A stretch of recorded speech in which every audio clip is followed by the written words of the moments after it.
എന്ത് മനോഹരമായ ഇന്നിങ്സ് ആയിരുന്നു അല്ലേ. 12 4 4 6 എന്ന് പറഞ്ഞാൽ ഒരു ഷോട്ട് പോലും നമ്മുടെ കണ്ണിന് കുളിർമയില്ലാത്തതില്ല. അങ്ങനത്തെ അതാണ് അങ്ങനത്തെ ഒരു പ്ലെയറാണ് സഞ്ജു സാംസൺ.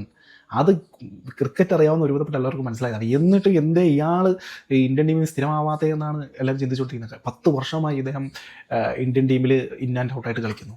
റിക്കി പോണ്ടിങ് ഒക്കെ അത്ഭുതത്തോടു കൂടിയാണ് ചോദിച്ചത് എന്തുകൊണ്ട് ഇദ്ദേഹം ഈ 10 വർഷം കൊണ്ട് ഇത്രയും കളികൾ മാത്രമേ കളിച്ചിട്ടുള്ളൂ, വളരെ കുറച്ച് മാച്ചല്ലേ കളിച്ചിട്ടുള്ളൂ. കാരണം എന്നും പുള്ളി ഒരു പകരക്കാരനായിരുന്നു. പുള്ളിനെ റീപ്ലേസ് ചെയ്യാൻ വളരെയധികം താല്പര്യമായിരുന്നു. അതല്ലേ സൂര്യകുമാർ യാദവ് പത്രസമ്മേളനത്തിൽ വെച്ച് കിസ്കെ ജഗേ ഭായി, തിലക് വർമ്മയ്ക്ക് ജഗേ, അഭിഷേക് ശർമ്മയ്ക്ക് ജഗേ, സഞ്ജു സാംസൺക്ക് ജഗേ ഈ യവന്മാരാരുമില്ല. റിയൽ കളി സഞ്ജു സാംസൺ പുറത്തെടുത്താൽ കൺസിസ്റ്റൻസി ഇല്ല. ആർക്കൊണ്ടടേ കൺസിസ്റ്റൻസി? ഇതുപോലത്തെ ഒരു ഇന്നിങ്സ് പോലെ ചരിത്രം മാറി നിന്ന ഇന്നിങ്സ് അല്ലേ.